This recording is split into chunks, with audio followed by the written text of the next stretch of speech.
Hey y'all, welcome back to my channel. Today we are going to be talking about endometriosis and my journey with it so far. First, let me give you the definition of endometriosis. It says endometriosis is an often painful disorder in which tissue that normally lines the inside of your uterus grows outside your uterus. Endometriosis most commonly involves your ovaries, fallopian tubes, and the tissue lining your pelvis. So let's go back to September of 2015.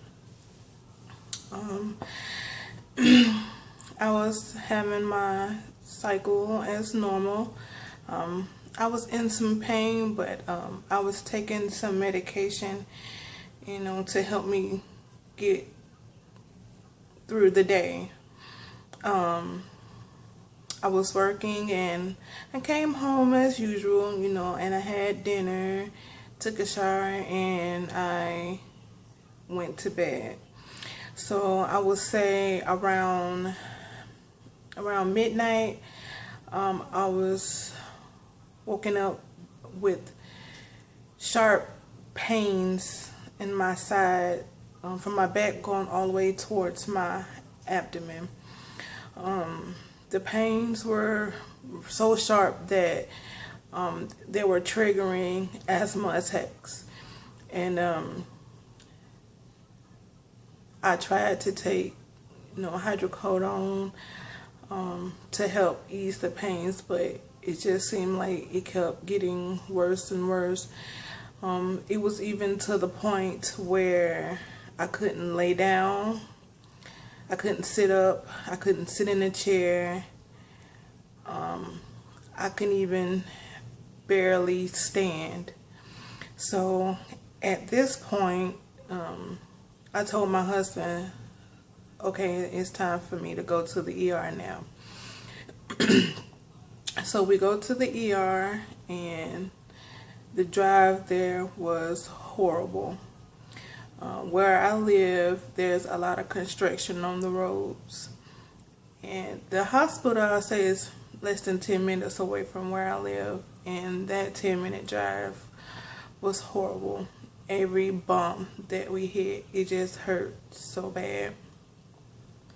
So we arrive at the hospital, and they do the normal procedures with checking in, and I finally get called to the back, and the doctor comes, and they take your blood work and everything, take a urine sample, and everything came back normal. So the doctor came in, and he started to feel on my tummy, and on the right side, when he put down pressure, it hurt so bad. So he ordered me a CAT scan, and it came up that I had a mass somewhere on my right side. So at that point, they decided to do a pelvic exam and also a transvaginal ultrasound. So when the nice nurse, when she was doing the transvaginal, and when she was on the left side, it was normal, it didn't hurt or anything. But once she started to go over on the right side, it was so much pressure, it hurt so bad, and I kept asking her, are you almost done? Are you almost done? Because it was so much pain. So the doctor reviewed those results from the ultrasound, and he came back to me and he said, we're gonna take you into emergency surgery because you have a mass on your right ovary, and we think you might have appendicitis. So I went into surgery about 7 that morning, and when I came to, they told me, yes, you have a mass there on your ovary.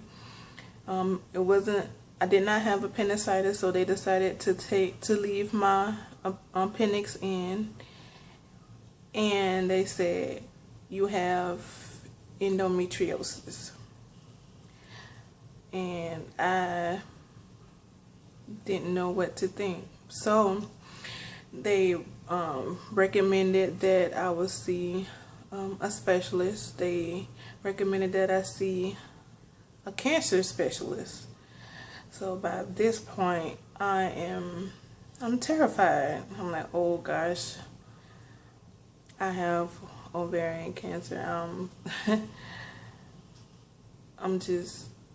I have cancer. That's what I was thinking. So a couple weeks from then, I went and seen the cancer specialist, and she gave me 2 options. She said, we can leave everything alone and see if this mass grows, or we can go ahead and take it along with your ovary and your fallopian tube. And I was just thinking to myself, how can, it's like I'm choosing which one was worse. Like, I don't want neither. So what me and my husband chose to do, because it was causing so much pain, we decided to take out that cyst along with the right ovary and fallopian tube. We had to wait some time for them to schedule that surgery. So I had that surgery on December 2nd, 2015. And I was thinking, you know, okay, now that that cyst is gone. Oh, and by the way, it wasn't cancerous or anything like that, thank God. And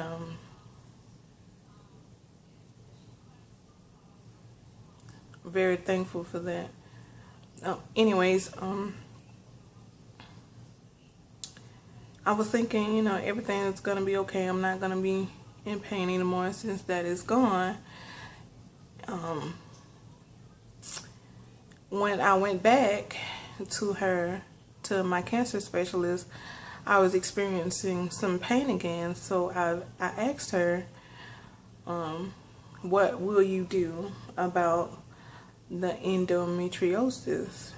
And she told me, oh, I don't do that, and just left it at that.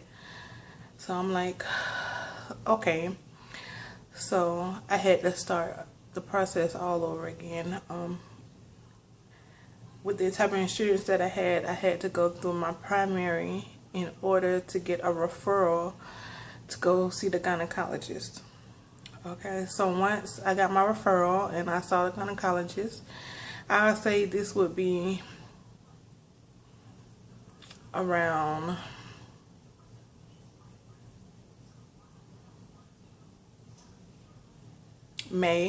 April of 2016.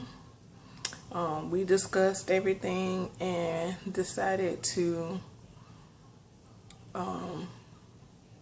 she informed me that she think that I was dealing with infertility, and she recommended that I go on birth control for the pain.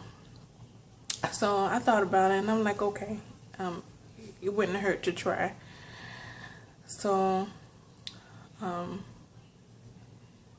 did that for about approximately 3 months, but I stopped taking them on my own because they were making me feel worse and worse. I was more fatigued than I normally am, constantly nauseous. I'm like, I can't do this.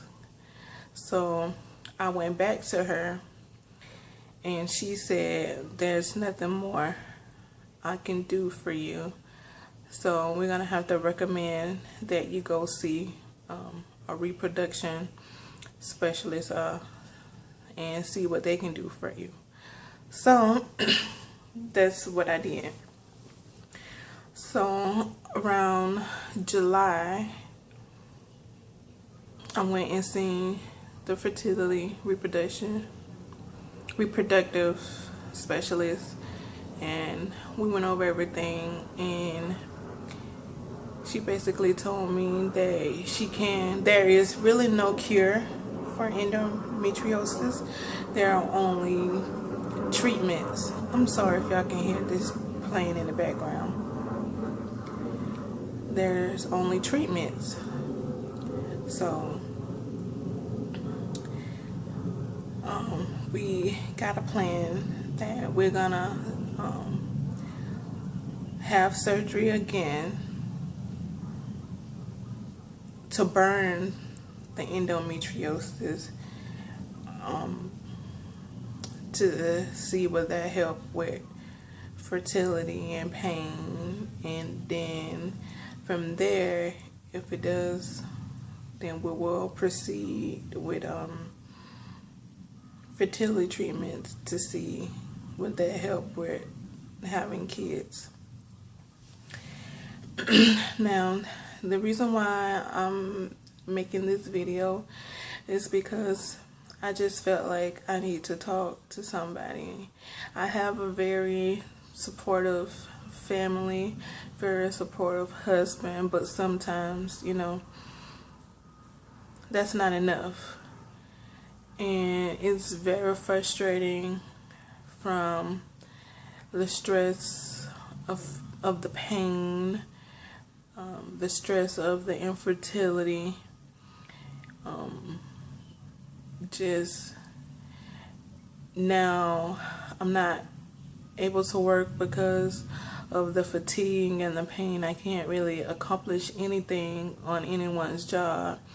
So sometimes I just feel very alone. So I was hoping that I can use this outlet to help others be informed and help myself in the process.